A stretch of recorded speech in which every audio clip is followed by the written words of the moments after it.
Assalamualaikum warahmatullahi wabarakatuh. Sekarang kita masuk ke pertidaksamaan kuadrat satu variabel. Sistem pertidaksamaan yang menyertakan semua syarat yang harus dipenuhi oleh X atau Y dikenal sebagai model matematika. Untuk beberapa ungkapan khusus menggunakan tanda lebih dari atau sama dengan, kurang dari atau kurang dari atau sama dengan. Nah, untuk menyelesaikan pertidaksamaan kuadrat ini, kita akan memperhatikan tanda-tanda pertidaksamaan kuadrat. Contohnya, di sini ada beberapa contoh pertidaksamaan kuadrat. Pertama, X kuadrat ditambah 4X dikurangi 5 lebih dari atau sama dengan 0. Kemudian nomor 2, negatif 3X kuadrat dikurangi X ditambah 14 lebih dari atau sama dengan 0. Yang nomor 3, X kuadrat ditambah 4X dikurangi 21 kurang dari 0. Kemudian yang nomor 4, 6X kuadrat min 5X dikurangi 21 lebih dari 0. Kita masuk ke nomor 1 dulu, yaitu X kuadrat ditambah 4X min 5 lebih dari atau sama dengan. Nah, untuk nomor 1 ini, langkah pertama yang akan kita selesaikan yaitu membuat si pertidaksamaan menjadi sebuah persamaan. Jadi, kita ganti tandanya, asalnya tanda pertidaksamaan menjadi sebuah tanda persamaan. Jadi, sebuah sama dengan X kuadrat, kemudian ditambah 4X dikurangi 5 sama dengan 0. Awalnya pertidaksamaan, tandanya lebih dari atau sama dengan, kemudian diubah menjadi sebuah persamaan, tandanya berubah menjadi sama dengan. Jadi di sini X kuadrat ditambah 4X dikurangi 5 sama dengan 0. Kemudian langkah berikutnya kita faktorkan, karena persamaan kuadrat bentuknya AX kuadrat ditambah BX ditambah C.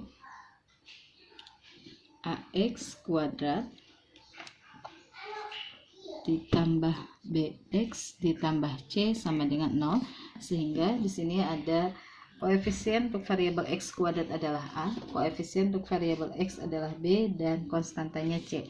Sehingga kalau kita masuk ke persamaan yang tadi, X kuadrat ditambah 4X dikurangi 5 sama dengan 0, kita punya A-nya nilainya 1 yaitu koefisien dari variabel X kuadrat, kemudian B-nya adalah 4, koefisien dari variabel X, dan C-nya adalah negatif 5. Itu sebuah konstanta. Nah, untuk menyelesaikan persamaan kuadrat, karena kita masuk dulu ke persamaan kuadratnya nanti kita faktorkan yang koefisien dari A, variabel X kuadrat, dengan yang C, yang konstanta yang akan kita faktorkan. Cara memfaktorkannya, untuk memfaktorkannya kita bisa gunakan bahan faktor, jadi X kuadrat, kemudian ditambah 4X, kemudian dikurangi 5 sama dengan 0. Kita faktorkan yang depan, yang A, dengan yang belakang, yang C.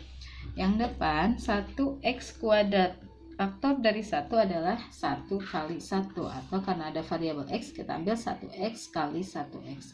Kemudian faktor dari 5 hanya punya satu faktor, yaitu 1 kali 5 atau 5 kali 1, kita ambil 1 kali 5. Nah, kemudian di sini dia minta negatif, kasih salah satu negatif, jadi negatif 1 kali 5. Negatif 1 kali 5 itu ya negatif 5. Dan kemudian nanti ketika dijumlahkan dia harus menghasilkan B. Jadi di sini A, kemudian yang ini B, kemudian yang ini C. Nanti ketika si A dikalikan dengan si B, kemudian dijumlahkan, dia harus menghasilkan B. Nah, contohnya gini, 1X atau X kali ini, 1X kali negatif 1, kemudian 1 kali 5 yaitu 5. Ketika dijumlahkan kita punya uang 5, kemudian bayar utang 1, jadi kita punya uangnya 4, jadi 4X. Lagi ya, 1 kali negatif 1, kemudian 1 kali 5 adalah 5. Jadi kalau kita jumlahkan antara si A dengan si C harus menghasilkan si B. Negatif 1 ditambah 5, artinya sama, kalau kita punya uang 1, bayar utangnya 5, punya utangnya 1, punya uangnya 5, jadi kita jumlahkan menghasilkan 4X. Jadi cocok dengan ini, sehingga faktornya kita pasangkan yang depan dengan yang depan, yang belakang dengan yang belakang. X min 1, kemudian faktor pertama, faktor kedua adalah X plus 5. X min 1 dengan X plus 5 ini sama dengan 0. Kita buka kurungnya, jadi X min 1 sama dengan 0. X-nya sama dengan pindah ruas, asalnya negatif, pindah ke setelah sama dengan jadi positif. Atau misalkan gini, 0 ditambah 1 jadi 1. Kemudian yang ini X plus 5 sama dengan 0. Jadi X-nya sama dengan 5-nya pindah jadi negatif 5. Nah, ini sampai sini untuk penyelesaian persamaan kuadrat. Nah, sedangkan yang ditanyakan adalah yang akan kita selesaikan yaitu suatu pertidaksamaan. Jadi kita lanjut untuk menyelesaikannya. Caranya kita ambil atau kita gambar pada garis bilangan. Yang kita gambar negatif dulu. Jadi di sini negatif 5, kemudian di sini 1. Nah, kita akan uji titiknya. Jadi kita punya 3 daerah dari negatif T hingga, dari sini negatif T hingga sampai negatif 5, antara negatif 5 dengan 1, kemudian antara 1 sampai dengan positif T hingga.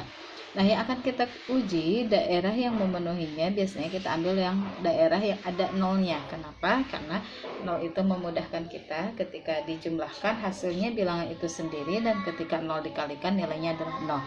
Nah, daerah 0 ternyata di daerah 2, di daerah tengah antara negatif 1 sampai antara negatif 5 sampai dengan 1. Nah, di sini ada 0. 0-nya kita substitusi ke pertidaksamaan yang awal, ke pertidaksamaan. Nah, yang 0 ya kita substitusi ke pertidaksamaannya. Jadi 0 kuadrat ditambah 4 kali 0, 0 ditambah 4 kali 0, 0, 0 ditambah 0, 0, 0 dikurangi 5, negatif 5. Nah, apakah negatif 5 itu lebih besar dari atau sama dengan 0? Tentu nilainya lebih kecil. Jadi di sana nilainya adalah negatif, bukan lebih. Nah, di sini tadi sudah kita uji nilainya negatif, dan yang ini pastikan positif. Dari mana kita dapat nilai positif? Misalkan di sini kita ambil setelah 1. Jadi yang diambil jangan nilai yang di sini karena ini adalah pembuat 0. Jadi yang kita ambil nilai sesudahnya atau sebelumnya. Misalkan sesudah 1 ada angka 2. Angka 2 kita substitusi lagi ke pertidaksamaan. Untuk pertidaksamaannya kita substitusi ke sini. Jadi 2 dikuadratkan 4. Ditambah 4 kali 2 8, 4 tambah 8 12, kurangi 5 adalah 3. Berarti 3 itu lebih besar dari 0 sehingga dia positif. Setelah kita dapat tanda-tanda pertidaksamaannya, karena tadi yang diminta adalah lebih dari, jadi yang kita ambil untuk himpunan penyelesaiannya adalah yang bernilai positif. Jadi yang ini yang kita ambil. Sehingga untuk himpunan penyelesaiannya HP-nya itu X-nya kurang dari atau sama dengan negatif 5 karena hanya sampai negatif 5, atau dia HP-nya itu X-nya itu lebih dari atau sama dengan 1. Dan ini dia himpunan penyelesaiannya.